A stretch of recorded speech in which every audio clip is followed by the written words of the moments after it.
Hello అండి, నమస్తే. లయ వంటింటి ముచ్చట్లు ఛానల్కి స్వాగతం. 24వ తారీఖు శనివారం గురు పౌర్ణమి.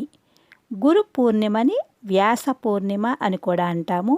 ఆ రోజు సాయిబాబాకి అభిషేకం చేసుకుని పూజించుకుంటే చాలా మంచిది. ఆవు పాలు తీసుకొచ్చి గ్లాసులో పోసానండి. పంచదార, తేనె, పెరుగు వేసి ఆవు నెయ్యి వేసి బాగా కలపాలి. ఆ పంచామృతం బాగా కలిపి పక్కన పెట్టుకుని, అదిగోండి ఆవు నెయ్యి కూడా వేసి బాగా కలిపానమాట. ఒక ఇత్తడి బౌల్ కానీ వెండి బౌల్ కానీ పసుపు రాసి బొట్లు పెట్టుకోవాలి.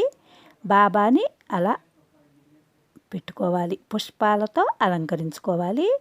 ముందుగా దీపం వెలిగించుకోవాలి.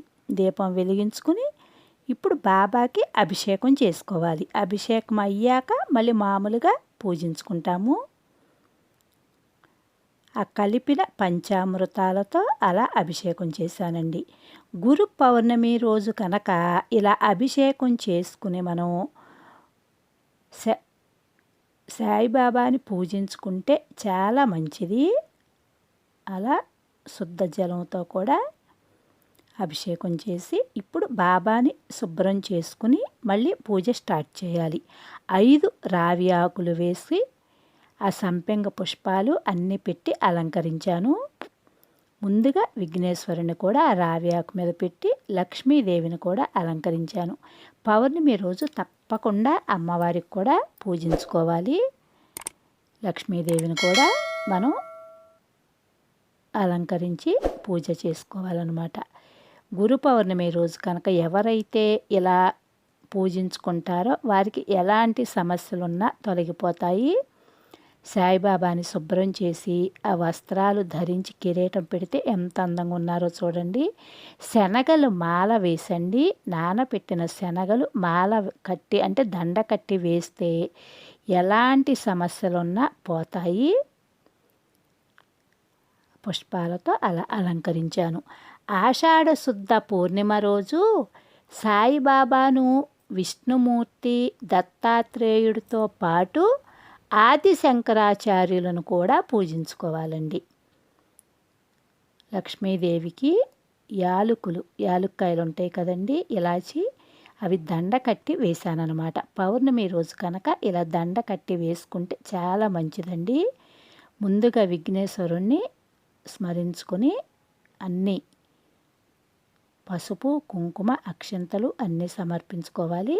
ఇప్పుడు లక్ష్మీదేవికి కూడా పసుపు, కుంకుమ సమర్పించుకోవాలండి. తరువాత బాబాని పూజ చేసుకోవాలన్నమాట, పూజించుకోవాలి. ఈ వ్యాస పూర్ణిమ నాడండి, అంటే గురు పూర్ణిమ నాడు సాయంత్రం పూట దేవాలయానికి వెళ్ళి ఆవు నేతితో దీపం పెడితే చాలా మంచిదండి. దక్షిణామూర్తికి కూడా పూజ చేయాలండి. పిల్లలకి బాగా చదువు రావాలి అంటే దక్షిణామూర్తిని కూడా పూజించుకుని పిల్లలతో కూడా చేయించితే చాలా మంచిదండి. ఈ దీపం వెలిగించి 3 ఒత్తులు వేశానండి. 3 వేసి ఒత్తు వెలిగించుకుని పసుపు, కుంకుమ, అక్షంతలు సమర్పించుకోవాలి. ఇప్పుడు బాబాని విభూతితో, పుష్పాలతో, అక్షంతలతో సాయి అష్టోత్తర శతనామావళి ఉంటుంది కదండి, అది చదువుకుంటూ అలా పూజించుకోవాలన్నమాట. అంటే ఏదొస్తే అది, దత్తాత్రేయ స్తోత్రం కానీ మనకి ఏదొస్తే అది చదువుకోవాలి. ఆ రోజు సాయి హారతి పాటలు ఉంటాయి కదండి బాబావి, ఆ బాబా హారతి పాటలు కానీ అన్నీ చదువుకోవాలి. నైవేద్యంగా దానిమ్మ గింజలు, నానబెట్టిన శనగలు తాలింపు వేశానండి.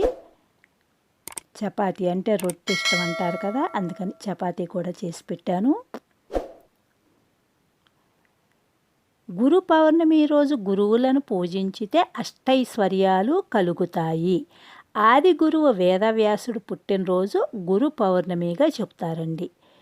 ఏ పని మొదలుపెట్టినా ఆటంకాలు లేకుండా ఉండాలంటే, ఆర్థిక ఇబ్బందులు తొలగిపోవాలి అంటే శనగలు మాల వేయాలి అని.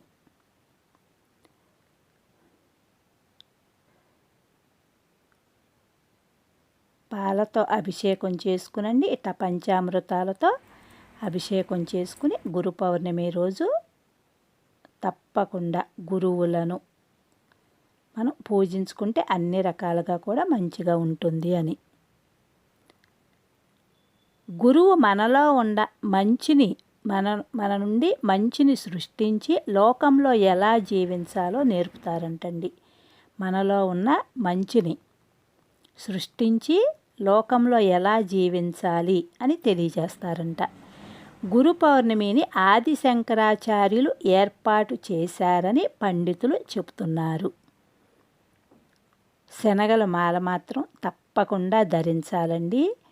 ఆ శనగలు నానపెట్టి అలా కట్టి కనుక మీరు బాబాకి ధరించితే అంటే వేస్తే